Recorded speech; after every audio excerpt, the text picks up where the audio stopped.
ही कथा एका तरुण मुलगा विकास आणि त्याची काकू सुनीता याच्यावर आधारित आहे. विकास एका शहरात तिच्या काकूकडे राहतो. काकूचे नाव सुनीता आहे. ती पण विकासला तिच्या आईप्रमाणे प्रेम करायची. एके दिवशी सुनीताच्या कमरेला खूप त्रास होत होता, कारण तिच्या कमरेला लचक आली होती. विकास सुनीताच्या बेडरूम मध्ये आला आणि म्हणाला, काकू तुम्ही झोपून जा, मी तुमच्या कमरेला बाम लावून हलकी मालिश करून देतो, म्हणजे उरलेलं दुखणंही बरं होईल. सुनीताने नकार देत म्हटलं, नको विकास, मी स्वतः लावते.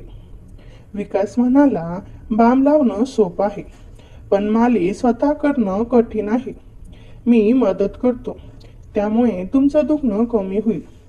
असं म्हणत विकास खुर्चीतून उठून बेडवर सुनीताच्या जवळ आला आणि तिला झोपायला सांगितलं. काकू कुठे लावू बाम? विकासची काळजी आणि ममता पाहून सुनीताला नकार देणं अवघड झालं. खरी गोष्ट अशी होती की सुनीता दुखण्याचा बहाणा करून विकासला छेडू इच्छित होती. ती थोडीशी लाजत पोटावर झोपळून झोपली आणि ड्रेस कमरेवरून थोडा वर केली. इथे लावा, ती म्हणाली. विकासने थोडा बाम बोटांवर घेतला आणि हलकेच तिच्या कमरेवर चोळू लागला. त्याच्या हाताचा स्पर्श लागताच सुनीताला एक वेगळाच आनंद जाणवला. जणू त्याच्या बोटांचा उबत्या स्पर्शाने तिच्या शरीरात एक हलकीशी उत्तेजना निर्माण झाली. विकास हळूहळू मालिश करत होता आणि त्याच्या हाताचा स्पर्श तिला आराम देत होता. पण त्याचवेळी तिच्या कमरेच्या खालच्या भागात एक गुप्त आनंद जागृत होत होता. विकासचे हात जसे तिच्या कमरांजवळ आल्या तसं सुनीताचं हृदय जोरात धडधडू लागलं आणि तिच्या शरीरात एक हलका ओलावा जाणवू लागला. पण ती स्वतःला सावरत राहिली आणि त्याच्या मदतीबद्दल कृतज्ञ राहिली. काकू जास्त कुठे दुखतंय? विकासने विचारलं. सुनीता त्या क्षणी थोडी गोंधळली आणि अनपेक्षितपणे म्हणाली, थोडंसं खाली. विकासने बाम अजून खाली लावण्याचा प्रयत्न केला. त्याच्या बोटाने तिच्या सलवारच्या कडेवर हलकेच दाब देत, ज्यामुळे सुनीताला एक विचित्र थरथराट जाणवली. मालिश औपचारिकता असली तरी विकासच्या हातांचा स्पर्श सुनीतासाठी खूप सुखदायक होता आणि तिच्या मनात एक लपलेली इच्छा जागृत होत होती. काकू तुम्ही सलवार थोडी खाली केली तर बाम नीट लागू शकेल, विकास म्हणाला. सुनीता क्षणभर संकोचली, पण तरीही तिने सलवार थोडीशी खाली सरकवली. नाडी बांधलेली असल्यामुळे सलवार पूर्ण खाली गेली नाही, पण काही सरकली आणि तिच्या गोऱ्या त्वचेचा एक भाग उघडा झाला, ज्यामुळे विकासच्या नजरेत एक हलकीशी चमक आली. विकास म्हणाला, काकू तुमची त्वचा किती स्वच्छ आहे, खूपच गोरी आहे आणि इतकी मऊ की स्पर्श करताना हात चिटकून राहतो. विकासच्या या शब्दाने सुनीताच्या गालांवर लाजेची लालिमा आली, पण ती उलटी झोपलेली असल्यामुळे विकासला ते दिसलं नाही. तरी तिच्या शरीरात एक उत्तेजना लहर उसळली. सुनीताला खात्री होती की विकास तिची खरी काळजी घेत आहे आणि त्याच्या बोलण्यात आदरही आहे. पण त्याच्या स्पर्शाने तिच्या इंद्रियांना एक वेगळाच लखाडा बसला होता.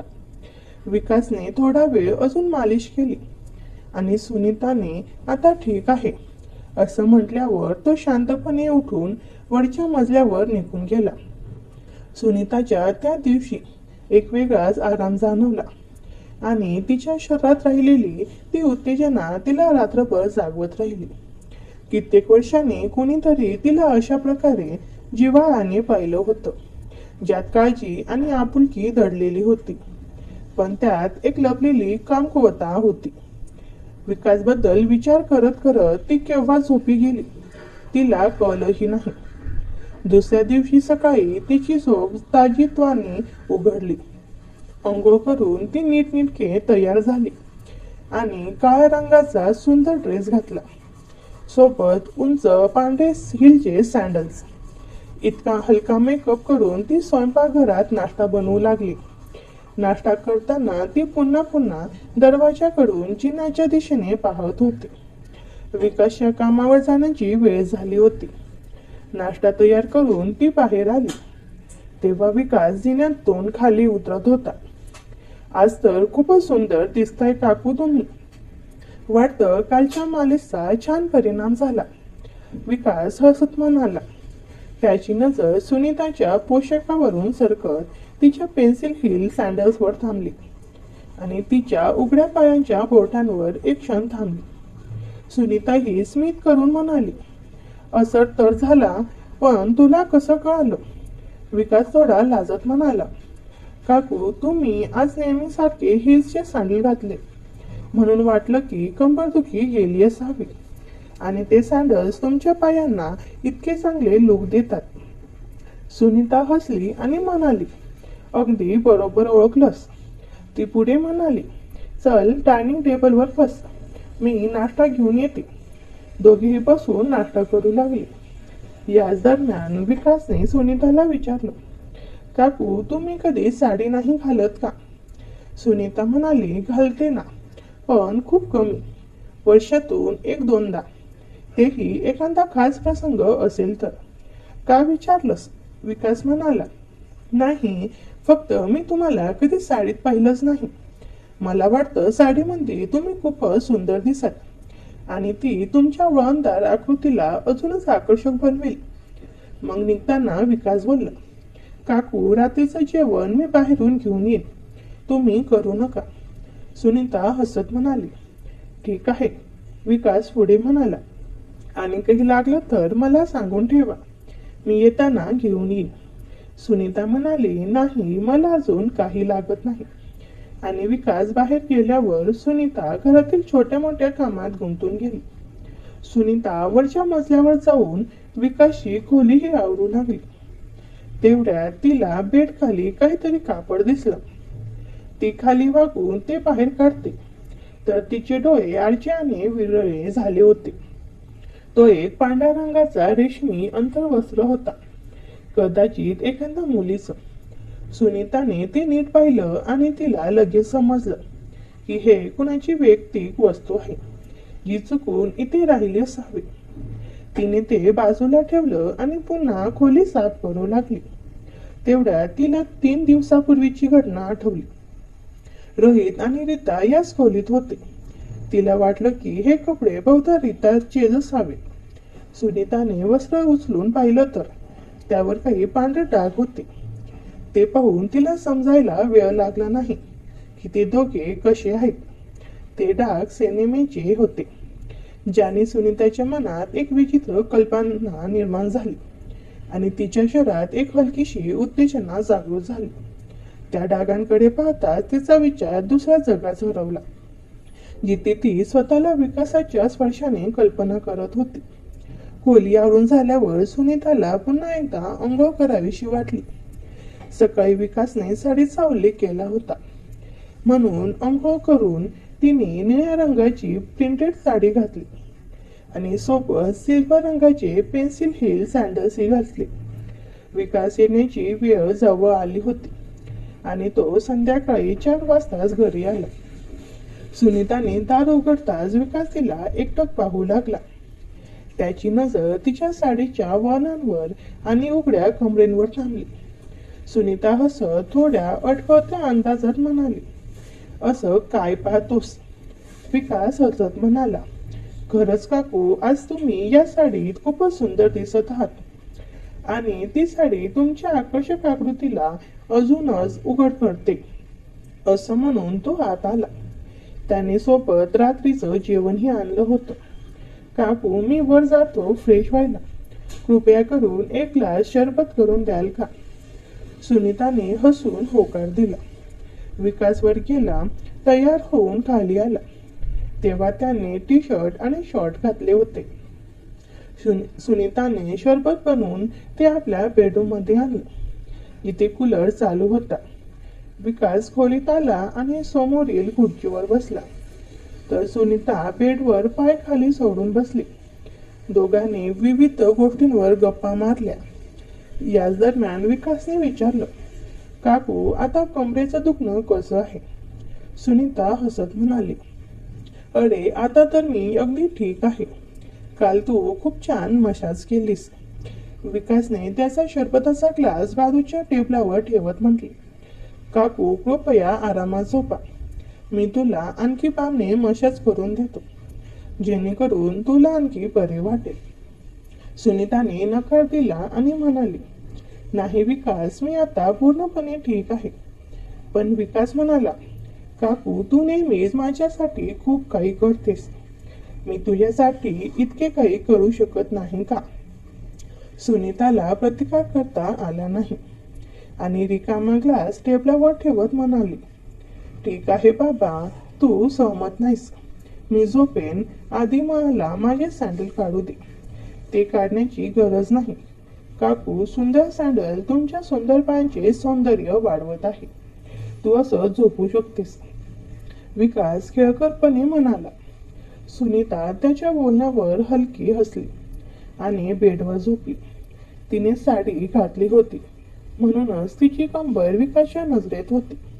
विकासने त्याच्या बोटांना बाम लावला आणि सुनीताच्या कमरेला मालिश करू लागला. त्याच्या हाताने हळूहळू तिच्या त्वचेवर फिरत, ज्यामुळे सुनीताला एक कामुक आनंद मिळू लागला. सुनीताने विकासला विचारले, काहीतरी सांग. विकास, तुला माझे उंच टाचांचे सँडल खरोखर आवडतात ना? विकास थोडासा लाजत आणि म्हणाला, हो काकू, तू अगदी बरोबर आहेस. तुला ते विचित्र वाटेल, पण मला उंच टाचाचे सँडल महिलांवर खूप आकर्षक वाटतात. आणि तू नेहमीच उंच टाचाचे सँडल्स किंवा चप्पल घालतेस, ज्यामुळे तुमचे पाय इतके उत्तेजक दिसतात. सुनीता हसली आणि म्हणाली, अरे यात लाज वाटण्याचे काय? आणि मला ते अजिबात विचित्र वाटत नाही. मला तुमच्या भावना समजतात.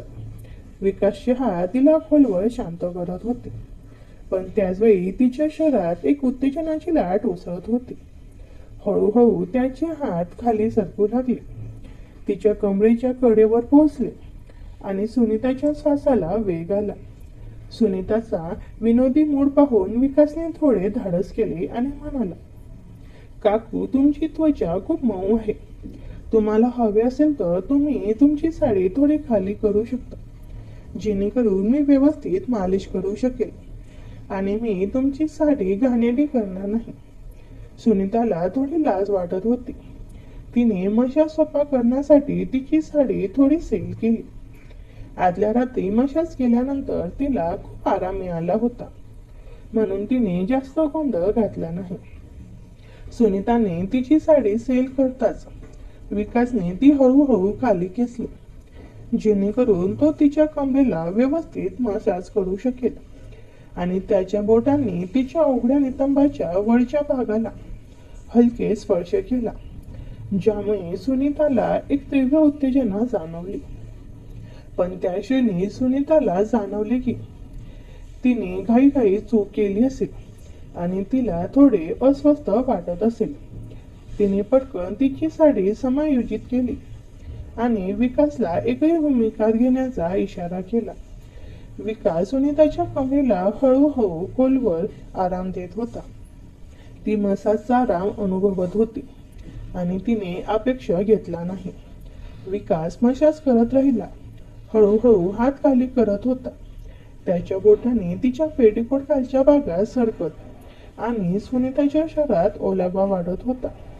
सुनीताला आराम मिळत होता, पण तिला विकास थोडा धाडशी झाल्याचे जाणवले. तिला जाणवले की तो तिच्या पाठीच्या खालच्या भागांकडे अधिक लक्ष देत आहे आणि त्याच्या स्पर्शाने तिच्यात एक हलकीशी कंपन होत आहे. सुनीताला तिची कंबर थोडी सैल झाल्याचे जाणवले आणि तिने उशी चेहरा लपवला. ओठ सावले तिच्या आतील अवस्थेवर नियंत्रण ठेवण्याचा प्रयत्न केला. विकास बाम लावण्याच्या बहाण्याने तिच्या त्वचेला मालिश करत होता, पण सुनीताला वाटले की विकासच्या हालचाली अधिक तीव्र होत आहेत. त्याच्या बोटाने तिच्या नितंबाच्या मधल्या भागात हलके चाप देत सुनीताने अजूनही अपेक्षा घेतला नाही. म्हणून विकासने मशास थोडा खाली सरकवला आणि त्याचा एक हात तिच्या पेटीकोटच्या आत सरकला. तिच्या अंतर्मनाला स्पर्श करत. ही स्थिती सुनीताच्या खूप अस्वस्थ वाटू लागली, पण ती काहीही बोलली नाही. थोड्या वेळाने तिला जाणवले की विकास तिची मर्यादा ओलांडण्याचा प्रयत्न करत आहे आणि तिने पटकन परिस्थिती नियंत्रित केली आणि त्याला थांबवण्याचा इशारा केला. थोड्या वेळाने जेव्हा विकासने चुकून सुनीताच्या आतील भागात स्पर्श केला तेव्हा सुनीता घाबरली. तिला तिच्या शरीरात एक विचित्र संवेदना जाणवली, एक तीव्र आनंदाची लहर. तिने लगेच विकासचा हात धरला आणि तो बाजूला ढकलला आणि घाबरून त्याला विचारले, अरे तू काय करतोस? विकास लगेच त्याच्यापासून दूर बसला. तिला पूर्णपणे धक्का बसला आणि घाबरला आणि विकासलाही परिस्थितीमुळे अस्वस्थ वाटत होते. सुनीताला त्याचे हे कृत्य आवडले नाही आणि ती घाबरून बेडवरून उठली. ती उभी असताना तिच्या सैल पायांमुळे तिचा तळ खाली पडला, ज्यामुळे तिला खूप अस्वस्थ वाटू लागली आणि तिच्यातून एक ओलावा वाहू लागला.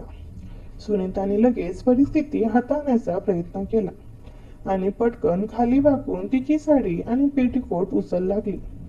तिला या परिस्थितीत काय करावे हे माहीत नव्हते, कारण तिची लाज आणि तिची चिंता शिगेला पोहोचली होती. पण त्याचवेळी तिच्या शरीरात एक अनाकार इच्छा जागृत झाली होती.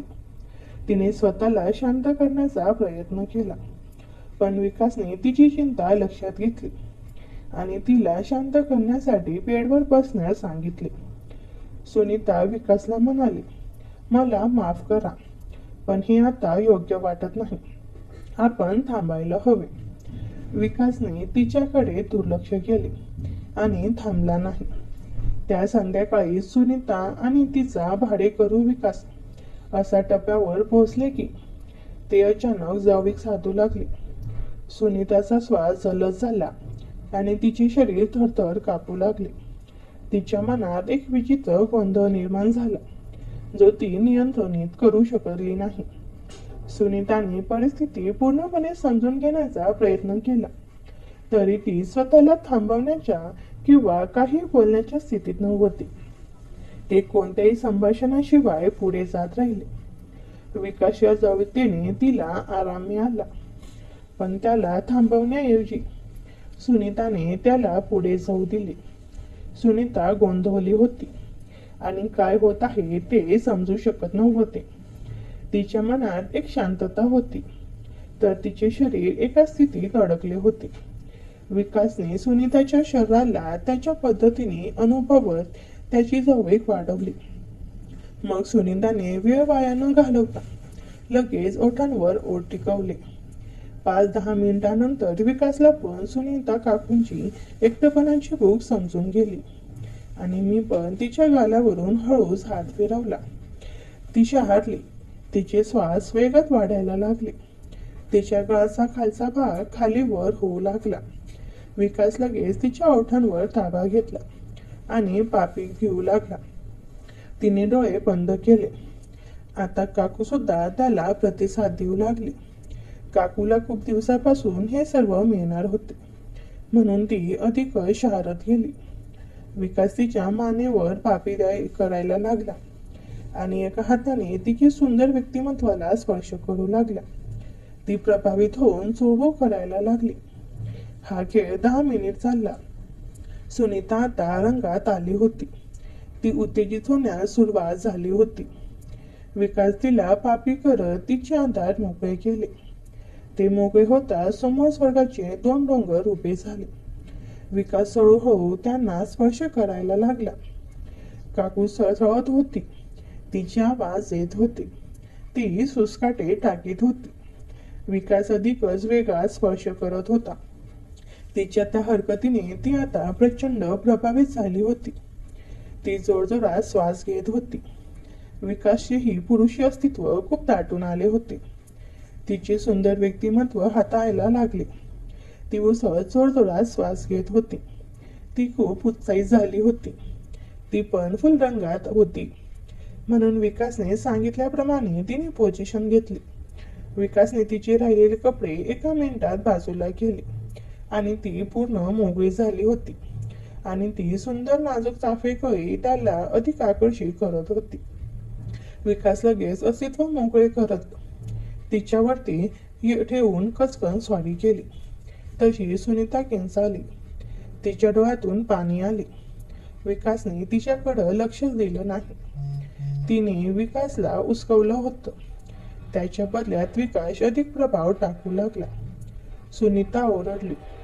मग विकास तिच्या हळुवारपणे व्यक्तिमत्वाला हाताळत तिला पापी करत शांतातील गोष्टीत गेलं. ती शांत झाली. मग विकास हळूहळू हालचाल करू लागला. तशी सुनीता आनंदाने डोळे मिटू लागली. ते सुंदर क्षण ती आता अनुभवून सुखावून जाऊ लागली.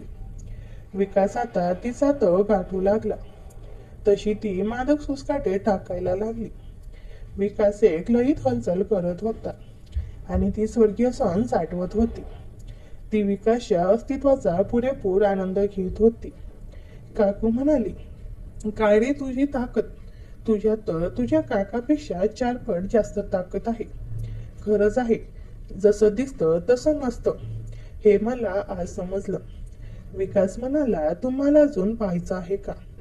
अशी म्हणून तो तिच्या जीवनात जास्तच प्रभाव टाकायला लागला आणि ती वेडावून गेली. ती खूपच मादक आवाज करायला लागली. विकास पण खूप चवटाळून तिच्या जीवनाचा तळ गाठत होता.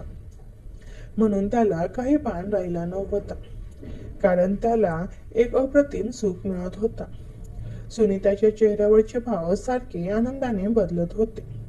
विकासच्या चेहऱ्यावर घामाचे दवबिंदू साठू लागले होते, पण तरी तो सारखा हालचाल करत होता आणि त्या स्वर्गीय चाफेकळीचा आनंद घेत होता. ती नुसती मादक सुस्काटे टाकून त्या सुंदर्शनाचा आनंद घेत होती. तिचा चेहरा आनंदाने उजळून निघाला होता. विकासचे अस्तित्व ती तिच्या सुंदर जीवनात अनुभवत त्या क्षणांचा पुरेपूर आनंद घेत होती. ती मध्येच डोळे मिटून बोलत होती, अरे काय सुख देतोस रे तू? तू तर छोटा पॉकेट बडा धमाका निघालास. मग तो अधिकच हलचल करत आनंद घेत होता. शेवटी काकू त्या उत्कृष्ट सुंदर क्षणापर्यंत येऊन पोचली. ती आवाज करत पकड घट्ट करून आसकी देऊ लागली. तिच्या चेहऱ्यावर एक प्रकारचे समाधान पसरले होते. ती आनंदात दिसत होती. तिच्या चेहऱ्यावरचे भाव बदलत हळूहळू तिची पकड मजबूत होत गेली आणि ती शांत झाली. विकास इकडे तिचा पूर्ण ताबा घेतला होता आणि हालचाल वाढवत होता. काही वेळातच विकासला स्वर्गात पोचल्यासारखं वाटू लागलं. ते उत्कृष्ट क्षण जवळ येत विकासचा बाण फुटला आणि विकास तिच्या जीवनात आनंदाचे रंग उडवू लागला. जणू त्याला स्वर्गात तरंगत असल्यासारखं वाटू लागलं. डोकं एकदम हलकं हलकं वाटू लागलं. मनावरचं दडपण दूर होऊन एक प्रकारचं समाधान आणि सुख वाटत होतं. काकूच्या चेहऱ्यावर अमानिक सुख आणि आनंद झळकत होता. ते शांत होऊन स्मित करत होती. तिने विकासच्या केसावरून प्रेमाने हात फिरवला आणि म्हणाली, खरंच विकास, आज मला तू जीवनातलं अप्रतिम सुख दिलं आहेस. खरं सुख आणि समाधान मला आजपर्यंत मिळालं नाही. हे ऐकून विकास आनंदाने खुश होत म्हणाला, तुझ्यासारखी सुंदर काकू असल्यावर मलाही आता कसलीच फिकीर नाही. आज मला माझ्या भावना मोकळ्या करून खूप आनंद झाला आहे. खरंच तुझ्यासारखी काकू असणं म्हणजे खूप भाग्य लागतं. खरंच काकू, मी खूप भाग्यवान आहे की मला तुझ्यासारखी काकू मिळाली. मग काका ऑफिसला गेल्यावर मी आणि काकू रोज आनंद घेऊ लागलो. तर मित्रांनो, कथा आवडली असेल तर व्हिडिओला लाईक आणि चॅनलला सबस्क्राईब नक्की करा. धन्यवाद.